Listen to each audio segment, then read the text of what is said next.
নূহ আলাইহিস সালামের যুগের মানুষ সর্বপ্রথম এই মূর্তি পূজা শিরক করেছে। এর আগে মূর্তি পূজা ওয়ার্ল্ডে ছিল না, নূহ আলাইহিস সালামের যুগ থেকে শুরু হয়েছে। তাহলে এটাকে আমরা সর্বোচ্চ পর্যায়ে সনাতন বলতে পারি না। তারও আগে যে সময় চলে গেছে, ওই সময় মানুষ তাওহীদপন্থী ছিল। আদম আলাইহিস সালামের যুগে তখন মানুষ এই কাজ করতো না। শুরুটা কেমন করে হলো? ভালো উদ্দেশ্যেই শুরু হয়েছিল, ভালো মনে করে। কেমন? যে মানুষ এরকম চিন্তা করে নিয়েছিল যে এই মানুষগুলো ইয়াগুস ইয়াউক নাসর, ইয়াগুস ইয়াউক নাসর, এই ভালো মানুষগুলো আল্লাহর খুব নেককার বান্দা ছিলেন। তাদের স্ট্যাচু তৈরি করা যায়, তৈরি করলে কি হবে? এগুলোকে দেখলে আমাদের আগ্রহ জন্মাবে ইবাদত করার ব্যাপারে। এটা ছিল ওদের থটস। শয়তান এভাবেই তাদেরকে ইনফ্লুয়েন্স করেছিল আর কি। তারা তাই করলো। এই জেনারেশনটা যখন মারা গেল, পরের জেনারেশন যখন আসলো, তখন শয়তান ওদেরকে বুঝালো, ধরেন 100-200 বছর পরে বুঝালো যে ওরা খুব ভালো মানুষ ছিল, ওদের মূর্তিকে মসজিদের বাইরে না রেখে ভিতরে ঢুকিয়ে ফেলো। তাদেরকে সেজদা করতে হবে না, ভিতরে ঢুকিয়ে ফেলো, ইবাদতে মনোযোগ আসবে। পরের জেনারেশন এই কাজটাই করলো। থার্ড জেনারেশনকে শয়তান বোঝালো যে সরাসরি ওদের কাছে চাইলেই হবে, তারা আল্লাহ পাকের অনেক মানে কি আনুগত্য প্রাপ্ত, নৈকট্য প্রাপ্ত বান্দা, সরাসরি তাদের কাছে চাইলেই হবে। আল্লাহর কাছে চাওয়া এখানে চাওয়া একই কথা, ওখানে সেজদা করা এখানে সেজদা করা একই কথা। এখান থেকে শুরু হলো সরাসরি স্ট্যাচু ওয়ার্শিপিং। সরাসরি স্ট্যাচু ওয়ার্শিপিং এখান থেকে শুরু হয়েছে। তা আমরা আমাদের হিন্দু ভাই বোন যারা আছেন, আমাদের আশপাশে অমুসলিম ভাই বোন, তাদের প্রতি সম্মান রেখেই এই হিস্ট্রিগুলো পড়তে বলবো আর কি, এবং যুক্তি দর্শনগুলো খুঁজতে বলবো। আসলে কি তারা শুনতে পায়? আসলে কি সে আমার কোনো উপকার করতে পারে? আসলে কি সে আমার কোনো ক্ষতি করতে পারে? আসলে কি সে সৃষ্টিকর্তার প্রতিমূর্তি হতে পারে কিনা? তো আমরা এটা আহ্বান জানাবো, আমরা কারো ধর্মীয় অনুভূতিতে আঘাত করব না। ইসলাম আমাদেরকে এটা শিখায় না। ইসলাম এটা শিখায় যে মানুষকে হিকমার সাথে, প্রজ্ঞার সাথে দাওয়াত দেয়া, যাতে করে তারা জাহান্নামের রাস্তা থেকে ফিরে আসতে পারে। এখন আসুন, তো ইব্রাহিম আলাইহিস সালাম সমাজের মানুষকে দাওয়াত দেন। কিভাবে দেন? কোরআনে এভাবে ভাষা আসছে। আমি সূরাগুলোর নাম বলে দিই, আপনারা একটু চেক করে নিয়েন। সূরা আম্বিয়ার মধ্যে আসছে, সূরা সফফাতের মধ্যে আসছে, সূরা আনআমের মধ্যে আসছে। তো তিনি দাওয়াত দেন এভাবে যে ওয়াইজ ক্বালা ইব্রাহিম, যখন ইব্রাহিম বললেন লিআবিহি ওয়া কওমিহি, তার বাবাকে এবং তার কওমকে বললেন, মা হাযিহি তামাসিলুল্লাতী আনতুম লাহা আকিফুন, তোমরা এইসব কি মূর্তির উপাসনা করো, এদের চারপাশে ঘুরতে থাকো, কি সব করো? তো তারা বলে যে নাহনু বাল ওয়াজাদনা আবাআনা কাযালিকা ইয়াফআলুন, আমরা আমাদের বাপ দাদাদেরকে দেখেছি এইভাবেই করতে। তাদের রেফারেন্স কিন্তু এটাই ছিল। কোনো দালিলিক জ্ঞানতাত্ত্বিক যুক্তি বিজ্ঞান দর্শন এখানে নাই। দর্শন এখানে কি ফিলোসফিটা কি? বাপ দাদাদেরকে দেখেছি করছে। তো এটা দিয়ে আবার অনেক সময় বাংলাদেশে আবার একটা ট্রেন্ড চালু করা হয়েছে যে তোমরা দীর্ঘদিন 1200 বছর থেকে যে ইসলামটা ফলো করে আসছো ওটা ভুয়া, আমরা যেটা নতুন মডারেশন দিচ্ছি এটাই সঠিক। এই দলিল সেম না। এখানে অমুসলিমদেরকে দাওয়াত দেওয়া হচ্ছে। অমুসলিমরা বলছে যে আমরা বাপ দাদাদেরকে দেখেছি যে তারা এভাবেই মূর্তি পূজা করতো, আমরা তাই করি। এটার সাথে কি হানাফি মাযহাবকে মিলাবেন আপনি? হ্যাঁ, হানাফি মাযহাব বাপ দাদা থেকে চলে আসে, ভুয়া, নতুন যেটা দিচ্ছি এটাই সঠিক। আস্তাগফিরুল্লাহ। তো আমরা হাত চেঞ্জ করাটাকে এখন মনে করি হিন্দু থেকে মুসলমান হইলাম মনে হয়। হাত বদল করাটাকে মনে হয় যে হিন্দু থেকে মুসলমান হয়েছি মনে হয়।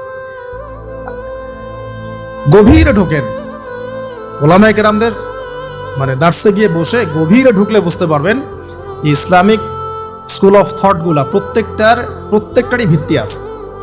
এগুলোর গভীর শেকড় আছে, ভিত্তি আছে। আল্লাহ, রাসূল এবং রাসূলের সাহাবীগণ, এই তিনটাকেই মানতে হবে। আপনি যদি বলেন যে আমি সাহাবীদেরকে মানি না, খালি আল্লাহ এবং রাসূলকে মানি, তাহলে আল্লাহকে রাসূলকে মানতে পারবেন না। সাহাবীদের অনুসরণ না করলে রাসূলকে ফলো করতে পারবেন না। তো ওইটা আজকের ইস্যু না, এটা ফিকহি অনেক ব্যাপার, গভীর ব্যাপার, এটা অন্যদিন কথা হবে। এই দলিল কিন্তু সেম করা যাবে না। আবার যে আমরা বাপ দাদা থেকে দেখে আসছি তোমরা নামাজ এইভাবে পড়ো, এই নামাজ ওই দলিল চলবে না, আমারটা ঠিক, এটা ঠিক না। নামাজ যেটা পড়ে আসে তারা এটা ঠিক আছে, এর প্রত্যেকটা দলিলের মধ্যে অথেন্টিসিটি আছে। এরকম করে সমাজে ফিতনা ছড়ানো ঠিক হবে না, বিভ্রান্তি ছড়ানো ঠিক হবে না। এখন আসুন, ইব্রাহিম আলাইহিস সালামকে কি আনসার দিচ্ছেন? আমরা আমাদের পিতা মাতাদেরকে দেখেছি, বাপ দাদাকে দেখেছি এরকম তাওয়াফ করতে, মূর্তির চারপাশে পূজা করতে, নজর দিতে। তো ইব্রাহিম আলাইহিস সালাম বলছেন যে হাল ইয়াসমাউনাকুম, এই মূর্তিগুলো কি তোমাদেরকে শুনতে পারে? ইজ তাদউন, যখন তোমরা একে ডাকো। হাল ইয়ানফাউনাকুম, তোমাদের কোনো উপকার আসতে পারে, আও ইয়াদুররুকুম, তোমাদের কোনো ক্ষতি করতে পারে। তার দলিলগুলো কিন্তু অকাট্য। ইব্রাহিম আলাইহিস সালামের দলিলগুলো কিন্তু এখানে, যুক্তিগুলো কিন্তু অকাট্য। আসলে কি সে শুনতে পারে, আসলে কি সে দেখতে পারে, আসলে কি সে তোমার উপকার করতে পারে, তাদের কিন্তু কিছু বলার নাই এখানে। তারা বলছে বাল ওয়াজাদনা আবানা কাযালিকা ইয়াফআলুন, আমাদের পিতা মাতা বাপ দাদাদেরকে দেখেছি এইভাবেই করতে। ইব্রাহিম আলাইহিস সালাম বলছেন যে ইন্নাকুম আনতুম লাফি দালালিম মুবিন, তোমরা তো সুস্পষ্ট বিভ্রান্তির মধ্যে আছো। তাহলে তো এরকম আরো অনেক আয়াত আছে। সূরা ওয়া ইন্না মিন শিআতিহি লা ইব্রাহিম ইয জাআ রাব্বাহু বিকলবিন সালিম ইয ক্বালা লিআবিহি ওয়া কওমিহি মাযা তা'বুদুন, তোমরা কিসের ইবাদত করো, আইফকান আলিহাতান দুনাল্লাহি তুরিদুন, তোমরা কি আল্লাহ সম্পর্কে মিথ্যা মিথ্যা মিথ্যা আরোপ করতে চাচ্ছ। ফামা যান্নুকুম বিরাব্বিল আলামিন, আল্লাহ রাব্বুল আলামিন সম্পর্কে তোমাদের কি ধারণা। এভাবে তিনি তার কওমকে দাওয়াত দিতে লাগলেন। তাদের কওমের দলিল একটাই ছিল, বাপ দাদাদেরকে দেখেছি এভাবে মূর্তি পূজা করতে, তাই করি। সনাতন, এটা ছিল কি সনাতন থটস। আরো একটা দাওয়াত ইব্রাহিম আলাইহিস সালাম তার কওমকে দিলেন, সেটা কি, এবার এখানে সমাজের মানুষের সাথে ওই সমাজের ধর্ম নেতারাও ছিল। সমাজে কিন্তু কয়েক শ্রেণী মানুষ থাকে, মানে সামাজিক নেতা, ধর্মনেতা, রাষ্ট্রনেতা। তো রাষ্ট্রনেতা পর্যায়ে এখনো ইব্রাহিম আলাইহিস সালাম যান নাই, এখন সমাজ নেতা আর ধর্মনেতা চলছে আর কি। এবার ধর্মনেতা আসলো, এসে ধর্মনেতারা তাকে বোঝানোর চেষ্টা করলো যে এই আসমানের তারা, চাঁদ, সূর্য, প্রকৃতি, গাছপালা, এগুলো ইলাহ, এগুলোর ইবাদত করা যায়। এই ঘটনা আল্লাহ রাব্বুল আলামিন সূরা আনআমের মধ্যে বলেছে। তো ইব্রাহিম আলাইহিস সালামকে তারা দেখাচ্ছে, এটা আরবীয় একটা কাব্যিক ভাষায় কোরআনে এসেছে, চমৎকার ভাষায়, যে ফালাম্মা জান্না আলাইহিল লাইল, যখন তার উপর রাত আচ্ছাদিত হলো, রাআ কাওকাবা, তখন ইব্রাহিম আলাইহিস সালাম কি দেখলেন, আকাশে তারা দেখলেন। ঠিক আছে, তারা দেখলেন। মূর্তি পূজার এখানেই আছে, ধর্মনেতারাও এখানেই আছে। তো তিনি বলছেন হাযা রব্বি, এটা আমার রব। ফালাম্মা আফালা, যখন তারকাগুলো অস্তমিত হলো, ক্বালা লা উহিব্বুল আফিলিন, আমি তো অস্তমিত যাওয়া জিনিসকে পছন্দ করি না। রব তো অস্তমিত যাবে না, এখানেও যুক্তি লাগবে, তো আমার ফিলোসফি লাগবে, আমার এখানে দর্শন লাগবে, এখানে তো আমাকে মানে প্রজ্ঞা দিয়ে বোঝাতে হবে। এটা তো অস্তমিত হয়ে গেল, এটা তো রব হতে পারে না। ফালাম্মা রাআল কামারা বাযিগান, যখন সে চাঁদকে দেখলো জ্বলজ্বল করছে একদম। আর এখনকার চাঁদ দেখা আগের চাঁদ দেখা দেখ না, এখন তো আমরা চাঁদের আলোই খুঁজে পাই না, তখনকার চাঁদ তো অন্যরকম। বাযিগান মানে জ্বলজ্বল করছে।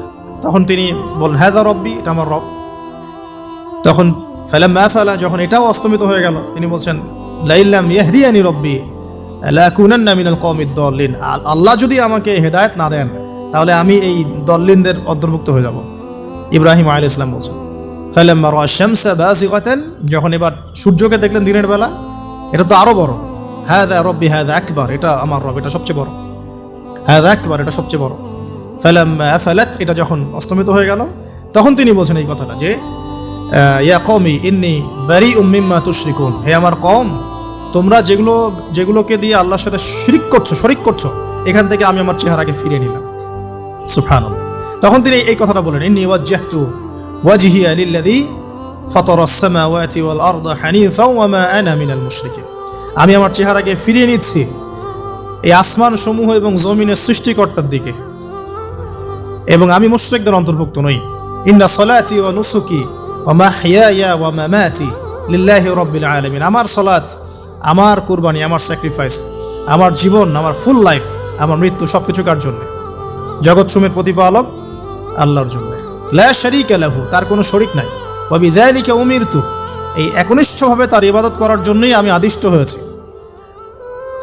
ওয়া বিযালিকা উমিরতু ওয়া আনা মিনাল মুসলিমিন, এবং আমি মুসলিমদের অন্তর্ভুক্ত। এই শুরু হলো এবার পুরো স্পষ্টভাবে তাওহীদের ঘোষণা দেয়া। তবে ইব্রাহিম আলাইহিস সালামের এক একটা পদক্ষেপ কি যৌক্তিক না, বৈজ্ঞানিক না, এবং অকাট্য প্রমাণ আছে না, এগুলোকে কিন্তু ভেদ করতে পারছে না তারা। এবার ইব্রাহিম আলাইহিস সালাম চিন্তা করলেন তারা এবার উচিত শিক্ষা দিতে হবে। তবে আগে বলে নেই, এই যে উচিত শিক্ষাটার কথা বলছে, এটা আবার আপনারা খবরদার ভুলেও কোথাও দিতে যায় না, ঠিক আছে? এটারও সময় আছে। ইব্রাহিম আলাইহিস সালামের সাথে নবী সাল্লাল্লাহু আলাইহি ওয়াসাল্লামের জীবনের মিলের কথা বলছিলাম। নবী সাল্লাল্লাহু আলাইহি ওয়াসাল্লাম মক্কা বিজয়ের আগে কি কখনো মূর্তির গায়ে হাত দিয়েছেন কিনা বলেন? দিয়েছেন? যখন মক্কা বিজয় হয়ে গেছে, পুরো স্টেটই আপনার, অথরিটি আপনার, তখন আপনি আপনার অ্যাকশন নিতেই পারেন, সেটা আপনার ব্যাপার, তখন আপনি কি করবেন? মুহাম্মদ সাল্লাল্লাহু আলাইহি সাল্লাম কাবা ঘরে ঢুকে তখন মূর্তি ভেঙেছেন এবং বলেছেন ওয়াকুল জা আল হক ওয়া যাকাল বাতিল ইন্নাল বাতিলা কানা যাহুকা, তাই না? তো ইব্রাহিম আলাইহিস সালাম এবার শিক্ষা দেওয়ার চিন্তা করছেন। তিনি বলছেন যে যখন এরা মেলাতে যাবে, ওই উৎসবে যাবে, তখন আমি এদেরকে দেখে নিব। এটা কুরআন চমৎকারভাবে বলেছে যে إذ قال لأبيه وقومه ماذا تعبدون أئفكا آلهة دون الله تريدون فما ظنكم برب العالمين فراغ إلى آلهتهم فقال ألا تأكلون। ইব্রাহিম আলাইহিস সালাম এবার যখন ওরা মেলায় চলে গেছে, যাওয়ার আগে আবার ইব্রাহিম আলাইহিস সালাম বলছিলেন যে ইন্নী সাকিম, আমি হচ্ছি অসুস্থ। আমি কি অসুস্থ? নাযারা নাযরাতান ফিন নুজুম। ইব্রাহিম আলাইহিস সালাম রাতের বেলা আকাশের দিকে তাকালেন একবার, তাকিয়ে ওদেরকে বললেন যে ইন্নী সাকিম, আমি অসুস্থ। এটা কৌশল, আমি অসুস্থ, এটা কৌশল। এই কৌশল আবার সব জায়গায় খাটাতে যায় না। তো এবার যখন তারা চলে গেল, ফারাগা ইলা আলিহাতিহিম ফাকালা আলা তাকুলুন, এবার তিনি ওই মূর্তি গৃহ যেটা ওদের, ওখানে ঢুকে বলছেন যে আলা তাকুলুন, তোমাদের কি হলো, খাচ্ছ না কেন? কাদেরকে বলছে এই কথা? মূর্তি, খাচ্ছ না কেন? আলা তাকুলুন। ফারাগা ইলা আলিহাতিহিম ফাকালা আলা তাকুলুন মা লাকুম লা তানতিকুন, কি হলো, কথা বলছো না কেন? মা লাকুম লা তানতিকুন, কি হলো, কথা বলছো না কেন? এবার ফারাগা আলাইহিম দরবাম বিল ইয়ামিন, এবার ইয়ামিন মানে ডান হাত, ডানাতে যা পেয়েছিলেন আর কি, তা দিয়ে সবগুলোকে ভেঙে চুরমার করে ফেলছে। ব্যাস, এবার ওরা যখন আসলো এসে বলছে যে আনতা ফাআলতা হাযা বিআলিহাতিনা ইয়া ইব্রাহিম, হে ইব্রাহিম তুমি কি আমাদের উপাস্যদের সাথে এই কাজ করেছো? ইব্রাহিম বলছেন লা, না, বাল লা আসলে কোরআনে নাই, আমি নিজের মতো করে বললাম আরবি বলতে বলতে। বাল ফাআলাহু কাবীরুহুম হাযা, বরং এই বড়টা এই কাজ করছে। এর মধ্যে সবচেয়ে বড় যেটা আছে এই ব্যাটার কাজ, আমি করি নাই, আমি তো করি নাই। তখন ওরা তো এটা তো হতভম্ব হয়ে গেল, যে সে বলছে যে তুমি তো জানো, তুমি তো খুব ভালো করেই জানো যে তারা কথা বলতে পারে না, নড়াচড়া করতে পারে না, কিছুই করতে পারে না। তখন তিনি বললেন তাহলে তোমরা কেন এমন ইলাহের উপাসনা করো যে কথাও বলতে পারে না, শুনতেও পারে না, দেখতেও পারে না, তোমার উপকারও করতে পারে না, ক্ষতিও করতে পারে না। কিন্তু এবারও কিন্তু যুক্তি নাই, কোনো তাদের কাছে কোনো দলিল নাই, কোনো প্রমাণ নাই, কোনো যুক্তি দর্শন কিচ্ছু নাই। এবার শুরু হলো জুলুম। জালেমের কাজ কি? যুক্তি, জ্ঞান, দর্শন, বিজ্ঞান এগুলো দিয়ে যখন পরাস্ত, এগুলো দিয়ে পারছি না, এবার পেশি শক্তি। এবার কি? পেশি শক্তি। ব্যাস, এবার পেশি শক্তি। ইব্রাহিম আলাইহিস সালামকে নিয়ে যাওয়া হচ্ছে নমরুদের দরবারে। এবার চলো, এবার তোমার আজকে খবর আছে। এবার পুরো রিমান্ড হবে 7 দিনের। একদিন রিমান্ড হলেই অবস্থা খারাপ হয়ে যাওয়ার কথা। ইব্রাহিম আলাইহিস সালামকে এবার নিয়ে যাচ্ছে ধরেন নমরুদের কাছে, কি যে হবে আল্লাহ ভালো জানেন। ইব্রাহিম আলাইহিস সালাম যখন যাচ্ছেন তখন কি তিনি জানতেন যে আল্লাহ পাক তাকে আগুন থেকে বাঁচাবেন? এই ঘটনা যে ঘটবে তিনি কি জানতেন? আচ্ছা, আমরা না হয় জানি যে এমনটা হয়েছিল। ইব্রাহিম আলাইহিস সালাম ওই সময় তো আর জানতেন না যে কি হতে যাচ্ছে। তার মানে তার ওই সময় তার ইমানের তেজ, তার স্থিরতা, ইস্তেকামা এবং তাওয়াক্কুল কত বেশি ছিল। তাকে নিয়ে যাওয়া হচ্ছে। এবারে নমরুদের সামনে দাঁড় করিয়ে নমরুদ এবার একটু মজা নিয়ে জিজ্ঞাসা করলো যে কে তোমার রব? ওই কবরের প্রশ্ন করার মতো, মান রব্বুক, তোমার রব কে? তো ইব্রাহিম আলাইহিস সালাম বলছে রব্বি আল্লাযী ইউহয়ী ওয়া ইউমীত, আমার রব তিনি যিনি জীবন দেন, মৃত্যুও দেন। এবার নমরুদ বলছে ক্বালা আনা উহয়ী ওয়া উমীত, আমি তো জীবন দিই আর মৃত্যু দেই। কিভাবে? একজন যাবজ্জীবন প্রাপ্ত আসামিকে ডেকে নিয়ে ছেড়ে দিল, দিয়ে বললো যে জীবন দিলাম। আর একজন আসামিকে ডেকে তৎক্ষণাৎ মৃত্যুদণ্ড দিয়ে মৃত্যু দিলাম।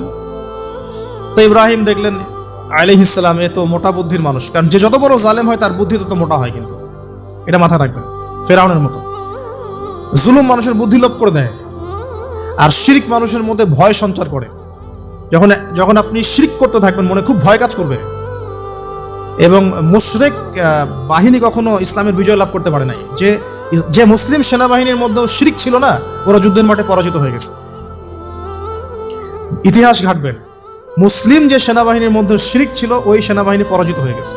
আবার অল্প গুটি কয়েক সেনাবাহিনী তারা তাওহীদপন্থী ছিল, তারা জয়লাভ করেছে। ইতিহাস ঘেটে দেখবেন। তো জুলুম কি করে? বুদ্ধি লোপ পায়। নমরুদের বুদ্ধি লোপ পেয়ে গেল। তো ইব্রাহিম আলাইহিস সালাম বলছেন রব্বি আল্লাযী ইউহয়ী ওয়া ইউমীত, এ তো এটা বুঝলো না। তাহলে ইন্নাল্লাহা তাআলা ইন্নাল্লাহা ইয়াতি বিশ-শামসি মিনাল মাশরিক ফাতি বিহা মিনাল মাগরিব।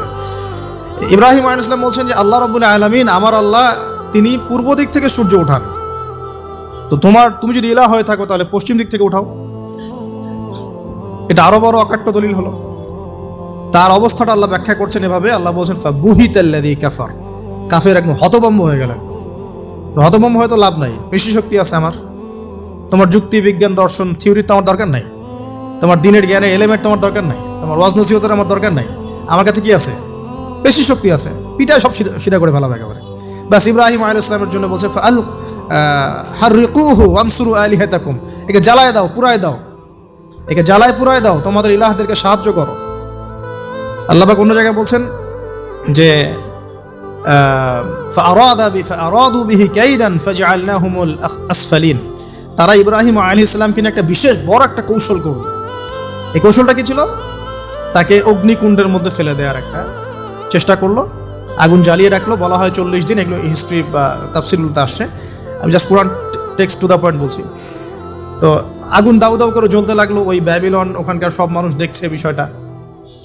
ইব্রাহিম আলাইহিস সালামকে ফেলে দেওয়া হবে। দেখেন, যখন ফেলে দেওয়া হবে তখন কি ইব্রাহিম জানতেন যে তিনি আগুনে পুড়বেন না? তিনি তাহলে প্রস্তুত ছিলেন, তিনি তখন জীবন দেওয়ার জন্য প্রস্তুত ছিলেন। ঠিক আছে, এখন তাকে ফেলে দেওয়া হচ্ছে, ঠিক ওই সময়ে জিবরাইল আলাইহিস সালামের আগমন। সুবহানাল্লাহ, তিনি এসে বলছিলেন যে আমার কাছে কোনো হাজত আছে নাকি আপনার? তখনও ইব্রাহিম আলাইহিস সালাম বলেছেন আপনার কাছে আমার কোনো হাজত নাই, হাসবি আল্লাহ ওয়া নি'মাল ওয়াকিল। এই যে কথাটা আমরা বলি হাসবুনাল্লাহ ওয়া নি'মাল ওয়াকিল, হাসবি আল্লাহ ওয়া নি'মাল ওয়াকিল, ইব্রাহিম আলাইহিস সালাম বললেন আল্লাহই আমার জন্য যথেষ্ট এবং তিনিই আমার উত্তম কর্মবিধায়ক।